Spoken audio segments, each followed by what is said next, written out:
नमस्कार दोस्तों, ज्ञानी बुद्धिजीवी के चैनल पे आप सभी का स्वागत है। तो दोस्तों, आज के वीडियो थोड़ा सा अलग होने वाला है। आज के इस वीडियो में हम बात करने वाले हैं इंडियन टेलीविजन में रिसेंट टाइम ब्रॉडकास्ट होने वाला एक रियलिटी शो के बारे में, जिस शो का नाम है शार्क टैंक इंडिया। ऑनेस्टली बताओ भाई, ये शो क्या धमाल मचा के रखा है। फेसबुक हो, ट्विटर हो, मीम्स हो या फिर यूट्यूब, हर जगह इस शो के चर्चे आप लोगों को देखने को मिलेगा। तो आज के इस वीडियो में मैं आप लोगों के साथ ढूंढने की कोशिश करूंगा कि कैसे ये शो इतना ज्यादा पॉपुलर हो गया इतने कम टाइम में, या फिर क्यों लोग इस शो को इतना ज्यादा पसंद करने लगा।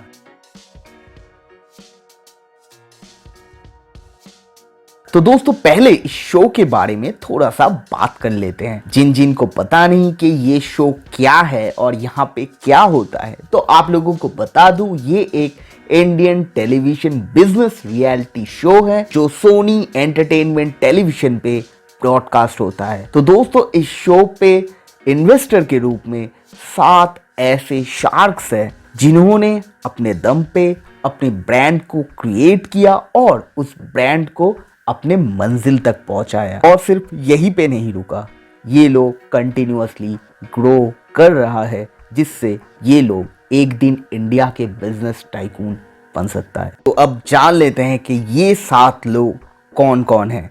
Ashwin Grover, managing director and को फाउंडर ऑफ भारत पे। अमन गुप्ता, को founder and chief marketing officer of board. Anupam Mittal, founder and CEO of Shaadi.com and People Group. Rizal Alag, co-founder and chief mama of Mamaearth. Namita Thakur, executive director of Emicure Pharmaceuticals. Piyush Bansal, co-founder and CEO of Lenskart. Vinita Singh, CEO and co-founder of Sugar cosmetics. ये सारे नाम सुनने के बाद आप लोगों में से कोई कोई तो इन सारे ब्रांड्स को पहचान ही लिए होंगे। सबको अगर नहीं भी पहचाना तो 3-4 को तो सभी लोग जानते हैं, मतलब उसके ब्रांड्स के बारे में जानते हैं। तो दोस्तों, इस शो पे होता क्या है कि इन 7 इन्वेस्टर्स यानी शार्क्स की एक पैनल होता है और उनके सामने इंडिया के कुछ एंटरप्रेन्योर्स जिन्होंने अपने ब्रांड्स को लेके, मतलब अपने स्टार्टअप को लेके उनके सामने आते हैं, उनको अपने ब्रांड्स के बारे में बताता है और उसके बदले में वो लोग उनको कन्विंस करते हैं कि ये शार्क्स इनकी कंपनी में इन्वेस्ट करें। अब ये शो इंडिया में जब से ब्रॉडकास्ट होना शुरू हुआ, भाई ये आग लगा दिया। चलिए ढूंढने की कोशिश करते हैं कि ये शो क्यों इतना ज्यादा पॉपुलर हुआ। दोस्तों, एक बात से तो आप और हम सब एग्री करेंगे कि इंडिया में रियलिटी शो के मामले में जो अभी तक हम लोगों को देखने को मिला था, वो बिग बॉस हो, रोडीज हो, स्पिट्सविला और भी बहुत सारे, मतलब फलाना ढिमकाना आते ही रहता है। लेकिन इस टाइप का शो मुझे नहीं लगता कि इंडिया में कभी भी हुआ है। शो का जो फॉर्मेट वो बहुत ही कैची है। और क्यों? क्योंकि ये शो सच में आप लोगों को इंस्पायर करेगा। सच में, मतलब इतने कम उम्र के लोग अपने खुद के दम पे, खुद के मेहनत से किस तरीके की इनोवेशंस, किस तरीके की स्टार्टअप खुद से शुरू किया है। और ऐसा नहीं है कि शुरू किया और चले गए इन्वेस्टर्स के पास। भाई, वो लोग कन्विंस करने की क्षमता रखते हैं, क्योंकि उन लोगों के पास वो डेटा है। अपनी परफॉर्मेंस का वो जो डेटा उन लोगों के पास है, जिनके दम पे इन्वेस्टर्स के सामने वो लोग अपना प्रपोजल रख सकता है कि भाई मैंने इतना कर दिया, अब बाकी आप लोगों को आगे देखना है। तो ऑनेस्टली, मतलब इतने सारे स्टार्टअप्स के बारे में जानना और इतने सारे स्टार्टअप्स के पीछे की जो बैकग्राउंड है वो जानने से ना एक अलग से, मतलब ये सच में इंस्पायर करता है। नए करके तो मतलब 2-3 स्टार्टअप्स के जो आइडिया वो मेरे दिमाग में ही आ गया। एक स्कीम है, अमीरों की स्कीम मेरे हाथ लगी है। 25 दिन में पैसा डबल। 25 दिन में पैसा डबल? सच बताऊं तो मुझे कोई आइडिया नहीं था कि किस तरीके से बंद दरवाजे के पीछे ये कंपनीज, मतलब ये जो स्टार्टअप्स है वो इन्वेस्टर्स ढूंढते हैं। मतलब इन्वेस्टर्स के साथ उनकी किस तरीके की बातचीत होता है, किस तरीके से वो इन्वेस्टर्स आपके ऊपर कन्विंस होता है या फिर नहीं होता है, क्या क्या पॉइंट्स वो लोग आप लोगों के सामने रख सकता है या फिर आप अपने पॉइंट्स किस तरीके से उनके सामने रख सकते हैं। तो इसके बारे में भाई मुझे तो कोई भी आइडिया नहीं था। तो वो बंद दरवाजे के पीछे का जो नजरिया था ना, वो सीन्स अब सबके सामने आ चुका है और ये इस शो का बैकबोन है भाई।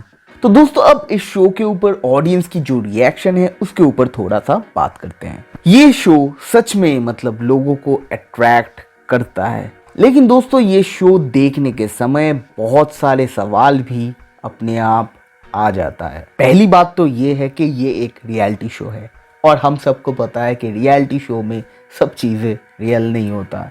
तो इस शो में कुछ इंसिडेंट्स ऐसे हुए हैं, उसको देख के मेरे दिमाग में कुछ सवाल तो आया ही है, क्योंकि इन शो में जो शार्क्स हैं उनके बिहेवियर्स कुछ कंटेस्टेंट के ऊपर, मतलब जो लोग नए नए बिजनेस स्टार्ट किया है, अपने आप को प्रूव करने की कोशिश कर रहा है, उनके ऊपर शार्क्स के बिहेवियर सच में ऑडियंस अच्छे से नहीं लिया और ये चीज़ बहुत सारे सवाल पैदा करता है भाई। एक तो ये हो सकता है कि बंद दरवाजे के पीछे नेगोशिएशंस के टाइम पे इससे भी ज़्यादा बदतर चीज़ें होता है, जो टेलीविज़न में हम लोगों को ऑकवर्ड लग रहा है, लेकिन ये हार्श रियलिटी है, ऐसा हो सकता है। लेकिन अगर ऐसा नहीं है और सिर्फ स्क्रिप्ट के डिमांड के लिए शार्क्स इस तरीके की बिहेवियर कंटेस्टेंट से कर रहा है, तो भाई ये पंगा हो गया, क्योंकि ऑडियंस इसको अच्छी तरीके से नहीं लेगा। और ऑडियंस मतलब उनके कंज्यूमर्स। भाई देखो ये कॉन्सेप्ट ना बदल गया है कि मतलब हम लोगों को सिर्फ समोसे खाना है और समोसे बनाने वाला कुछ भी करे उससे हमें क्या। इस तरीके से अब काम नहीं चलता। ये आप लोगों को भी मालूम है, मुझे भी मालूम है और शायद उन शार्क्स को भी मालूम है। स्नैपचैट सीईओ के सिर्फ एक स्टेटमेंट हम इंडियंस ने उस कंपनी को घुटने में ला दिए थे। कम से कम इंडिया में तो वो कुछ नहीं कर पाए। तो मेरा पॉइंट ये है भाई साहब कि ये मैटर करता है, मतलब एक कंपनी के सीईओ किस तरीके से लोगों के साथ बिहेव कर रहा है या कंपनी के फाउंडर किस लोगों के साथ किस तरीके से पेश आ रहा है। तो ये सब लोग जब देखते हैं तब लोगों को परेशानी होता है। मैंने खुद देखा कि किसी ने कमेंट किया कि भाई मैं भारत पे में कभी ट्रांजैक्शन नहीं करूँगा। मतलब जिस तरीके से अश्नीर शिप लाइन हो या और भी बहुत सारे स्टार्टअप कंपनीज के फाउंडर के साथ बिहेव किया है इस शो में, मुझे तो लगता है भाई वो थोड़ा सा भी मैटर करता है लोगों के दिमाग में या लोगों के मन में। उसके ऑपोजिट मतलब एक एपिसोड में ये देखा जा सकता है कि लेंसकार्ट के सीईओ और को फाउंडर पीयूष बंसल ने किस तरीके से एक बंदे की इनोवेशन, एक बंदे की जुनून के ऊपर उसको अप्रिशिएट किया और उसको हेल्प किया, और वो लोगों के मन में भी इफेक्ट करता है। कमेंट्स में सब लोग पीयूष जी की बहुत तारीफ की। आपको नहीं लगता कि ये लेंसकार्ट की सेल्स जो है उस पर थोड़ा सा भी मैटर नहीं करेगा? मतलब मुझे तो लगता है करेगा यार, शायद मैं मार्केट को नहीं जानता। तो मेरा जो सवाल है वो यहीं पे आता है कि ये जो भी चल रहा है यहाँ पे, ये क्या ऑथेंटिक है या फिर स्क्रिप्ट के डिमांड में ये सब करना पड़ता? अगर जेन्युइनली मतलब यही सच है, यही रियलिटी है, ऐसा ही होता है, तो मुझे नहीं लगता कि किसी भी कंपनी के सीईओ या फिर को फाउंडर ऑन टीवी मतलब ऑन एयर इस तरीके की बिहेवियर किसी के साथ करेगा जिसपे उसका इमेज खराब हो। यार क्या ज़रूरत है उसको? हाँ, एक बात हो सकता है कि बदनाम में भी तो नाम होता है ना। तो ये जो जगह है ना, ये मुझे बहुत ही ज़्यादा खटक रहा था ये शो देखने के समय। सच में मतलब वो शिपलाइन के जो फाउंडर थे उसके साथ अश्नीर जिस तरीके से बिहेव किए वो मुझे भी पसंद नहीं आया। भाई उसका प्रोडक्ट उतना भी बुरा नहीं था अगर आप अपने दिमाग से सोचेंगे तो। आज भी हमारे यहाँ पे मतलब गन्ने का जूस पीने के लिए जाओ या सत्तू पीने के लिए जाओ या फिर छोटा मोटा रेस्टोरेंट में जाके खाना खाने के लिए जाओ ना, तो आपको जो ग्लास में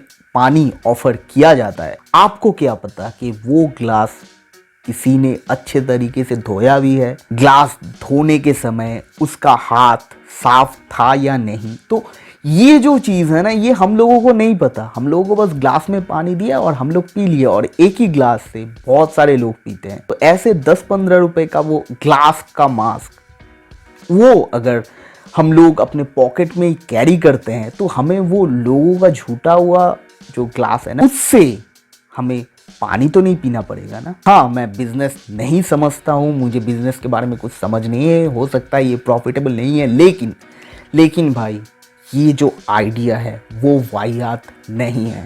कोविड से पहले इंडिया में कितने लोग मास्क पहनते, कितने लोग सैनिटाइजर यूज करते, लेकिन अब सब करते हैं क्योंकि लोगों के अंदर वो जागरूकता हुआ है ना। एक पैंडेमिक के बाद लोग हाइजीन को लेके थोड़ा बहुत दिमाग में आया है ये कॉन्सेप्ट। तो मुझे शिपलाइन के वो फाउंडर का नाम तो पता नहीं है, जो भी हैं, अगर आप मेरा ये वीडियो देख रहे हैं तो मैं आपको बोलूँगा, आपका जो इनोवेशन है, आपका जो आपने सोचा है वो वाहियात नहीं है, वो बहुत ही तगड़ा है। आपको ज़रूरत है अच्छी मार्केटिंग की, अच्छी मार्केटिंग करिए, आप समाज के लिए तो कुछ कर सकते हैं भाई।